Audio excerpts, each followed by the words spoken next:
అల్లు అర్జున్ని పరామర్శిస్తున్న ఏ ఒక్కరైనా చనిపోయిన రేవతి కుటుంబాన్ని పలకరించారా అని లింగోజుగూడ డివిజన్ కార్పొరేటర్ దర్పల్లి రాజశేఖర రెడ్డి ప్రశ్నించారు. పేదోడికి ఒక న్యాయం, పెద్దోడికి ఒక న్యాయమా అని ఆయన ఆవేదన వ్యక్తం చేశారు. శ్రీతేజ్ కుటుంబ సభ్యులను హాస్పిటల్లో కలిసి మనోధైర్యాన్ని అందించారు. అలాగే రేవతి కుటుంబానికి ప్రభుత్వం అండగా ఉంటుందని హామీ ఇచ్చారు. శ్రీతేజ ఎవరైతే సంధ్యా థియేటర్ ఇన్సిడెంట్లో అబ్బాయి 11 రోజులుగా కోమాలో ఉన్నాడు. ఇప్పుడు వాళ్ళ పేరెంట్స్ని కలవడం జరిగింది.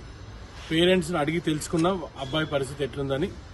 మార్పు ఏం లేదు, ఇప్పటివరకు కూడా సెన్సెస్ రావట్లేదని చెప్తున్నారు. నేను ఒకటే కోరుకుంటున్నా, అబ్బాయి తొందరగా కోలుకోవాలి. ఖచ్చితంగా అల్లు అర్జున్ ఫ్యాన్ అయిన అబ్బాయిని మళ్ళీ అల్లు అర్జున్ కలవాలి. కానీ ఒక్క విషయం మాత్రం నిక్కచ్చిగా చెప్తున్నా, ఏదైతే ఈరోజు లైన్ కట్టిరో మీరు సినిమా యాక్టర్లు అందరూ కూడా అల్లు అర్జున్ ఇంటికి ఒక్కసారి ఆ పిల్లగాడిని పరామర్శించండి. ఒక్కసారి ఆ పిల్లగాడున్న దయనీయ పరిస్థితి ఒక్కసారి చూడండి. తల్లి కోల్పోయిన పిల్లగాడు ఇప్పుడు హాస్పిటల్లో ఉన్నాడు. ఆ తల్లి చనిపోయిందని కూడా ఆ పిల్లగానికి తెలియదు కదా. 4 గంటలు జైల్లో ఉన్న అల్లు అర్జున్ చూడడానికి మీరు ఇంత పరుగులు తీస్తున్నారే, ఒక్క 5 నిమిషాలు స్పెండ్ చేయండి.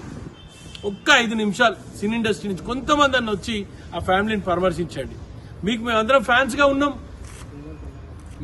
ఫ్యాన్స్గా ఉన్నాం, కానీ మా నమ్మకాన్ని మీరు మాత్రం వమ్ము చేయొద్దు.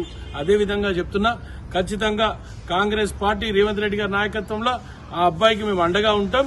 ఆ అబ్బాయికి కావాల్సిన అన్ని